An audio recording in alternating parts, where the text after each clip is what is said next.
Article, I feel stuck, creating empathy boundaries. I feel so stuck, I can't fix things. I try so hard, but it's just not possible. People ask how life is, and I say, much better. And I believe it for those few minutes, sometimes even hours. Then it all seems to collapse around me. The things that are collapsing are not in my control. They are other people and the actions of others. One thing I know from all my training is that you cannot control other people, even your kids. It's simply not possible to make others want more for themselves just because you want more for them. It's not possible to stop someone behaving badly just because you wish it were different. You can guide, lead by example, and offer a listening ear, but you cannot make someone be or do what they won't. This can be a hard lesson. It can be frustrating. It can hold you back from living your life. When this happens, I look at the alternative options for me.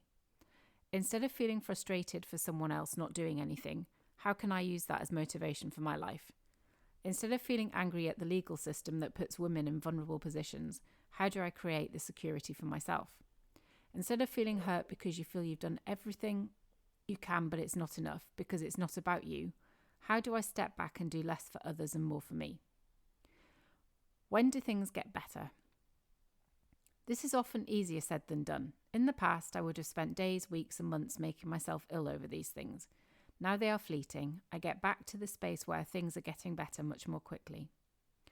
I share this because even when you have done a lot of work on yourself, life still happens. Life will always happen because we can't control everything.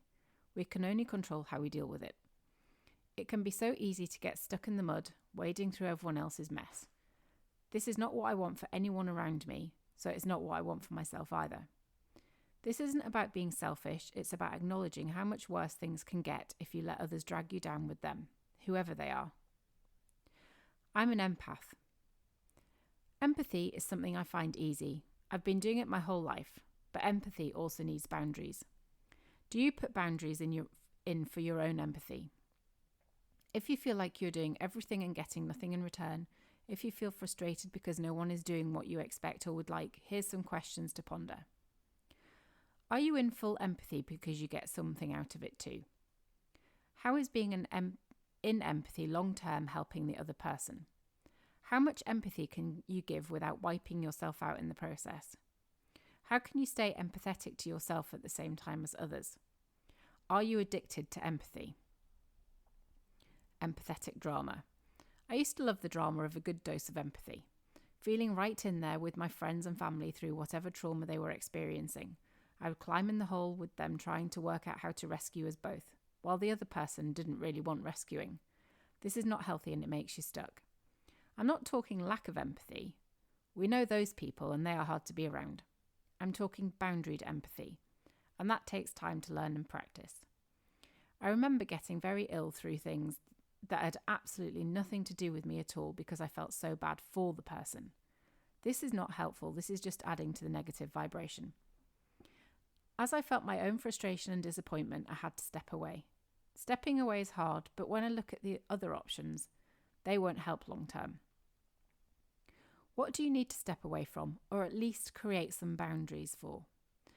And remember, if you are a fixer too, sometimes there is nothing we can fix. Not being able to fix can feel almost painful. If you want to fix and empathise with everything and everyone, and it is making life hard, my 30 free coaching videos could help you with all the tools I use every day to let go of the things I cannot control and start to control myself instead. If you love a bit of drama and a bit of empathy, look out for my new podcast coming soon called The Drama Dialogues.